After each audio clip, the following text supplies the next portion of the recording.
안녕하세요. 다이어트 김원장입니다. 출산 후에 6개월이 지나면 사실상 평생 가는 체중이라는 그런 무서운 얘기가 있습니다. 산후비만은 사실 그대로 방치하면 당뇨나 심장질환 또는 유방암의 발생률이 높아지기도 하고요. 그뿐만 아니라 출산 때문에 벌어진 골반이나 관절, 척추 그런 불편함이 더 심해지시는 분들이 많습니다. 산후 우울증에도 악영향을 끼치죠. 이론적으로는요, 출산 도중에 15kg에서 20kg 정도 체중 증가가 있었다 하더라도 출산 당시에 5, 6kg가 일단 빠지고요. 그리고 2주에 걸쳐서 수분이 한 5kg 정도 빠지고 그 이후에 6개월 정도 기간 동안 3kg 정도가 서서히 빠지면서 체중이 원래대로 돌아옵니다. 그런데 그건 사실 이론적인 거일 뿐이고요. 다들 아시겠지만 현실과 이론은 사실 괴리가 좀 있거든요. 산후에 살이 안 빠져서 고민이신 분들이 참 많더라고요. 그래서 제가 애를 안 낳았음에도 불구하고 감히 조금 도움드리고자 영상을 켜게 되었습니다.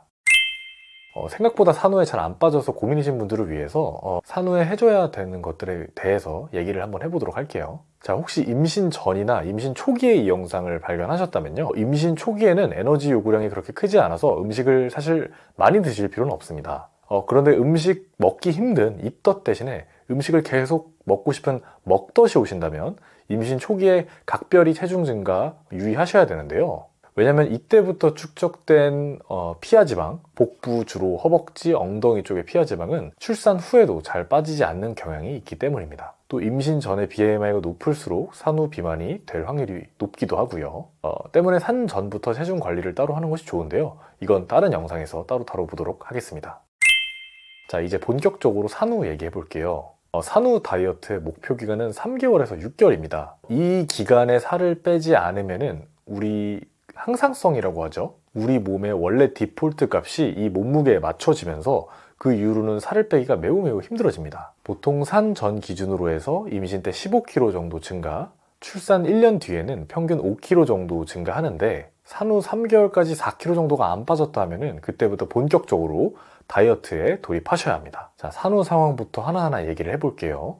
아기 낳고 나서의 건강관리가 정말 중요합니다. 그래서 우리가 산후조리도 하고 하는 거겠죠. 산후 몸조리는 6주까지 보통 집중적으로 하시는데요. 이 6주까지 회복을 위해서 보양식을 충분히 드시는 게 좋지만 지나친 고열량 음식은 피해 주셔야 합니다. 보통 관절이나 기타 근육 손상 아니면 수술하셨을 경우에 수술 부위 회복을 위해서 잘 드셔야 하는 시기인 건 맞습니다. 그런데 잘 드시라는 거는요, 결코 많이 드시라는 얘기가 아닙니다. 무조건 많이 드시라는 게 아니라요, 건강에도 좋고 다이어트에도 좋은 음식들 있죠.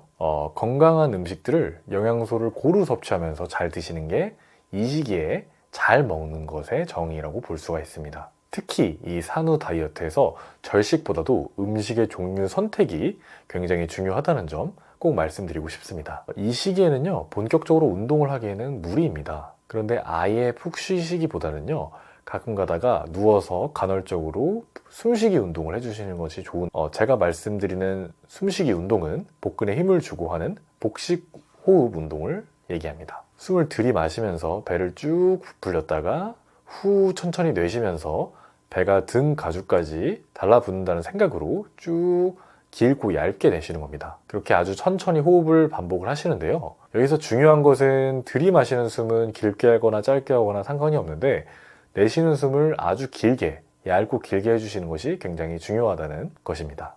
배 위에 손을 올려놓고 그 손을 밀듯이 아니면 손을 내리듯이 그런 식으로 진행해 주시면 더 도움이 될 수 있습니다. 산후조리 기간에 하는 이 복식 호흡 운동이 칼로리를 소모해 줄 뿐만 아니라 골반 기저근육 손상이나 복직근 이개 회복 또는 제왕절개의 경우에는 수술 부위 회복에 도움을 줄 수 있으니까요. 바로 시작하시는 것이 좋습니다.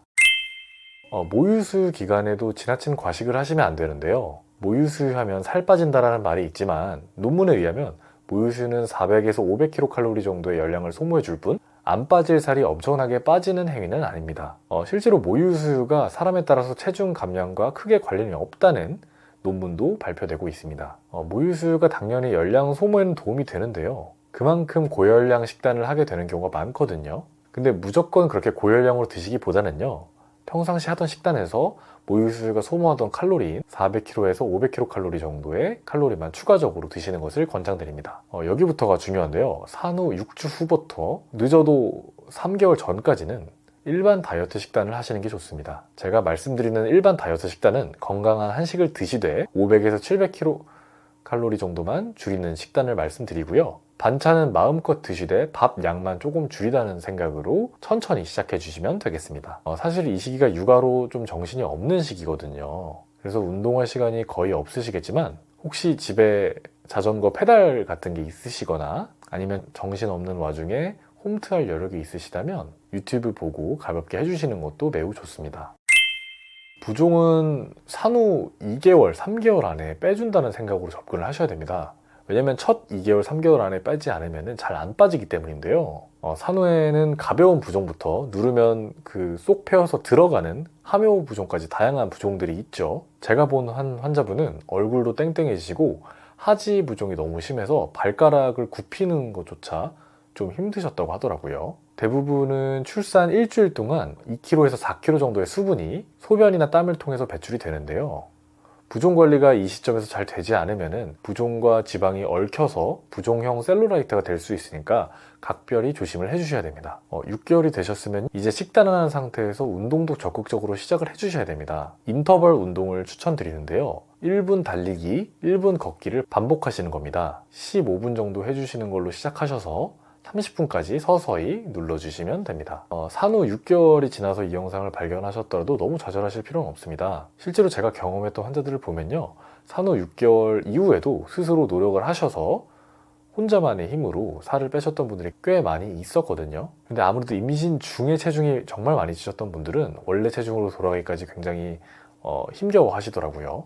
그 상태에서 3, 4년 정도가 지나면요, 아무래도 어떤 한계점 같은 것에 봉착하곤 합니다. 왜냐면 그때부터 이제 애들이 군것질 같은 것도 하기 시작하면서 이제 간식의 유혹에도 노출이 되곤 하거든요. 일단은 운동 습관과 더불어서 아까 말씀드린 한식에서 밥 줄이기, 그런 식습관까지 조금 시작해 보시길 권해드립니다. 근데 진짜 식습관과 운동만으로는 이제 더 이상 한계라는 지점이 오실 수도 있어요. 그런 한계 지점이 오셨을 때는요, 기초대사량을 올리는 한약으로 좀 문제를 해결할 수 있는데요. 관련된 영상은 아래 고정 댓글 링크를 클릭해 보시면 되겠습니다. 영상 시청해 주셔서 감사합니다.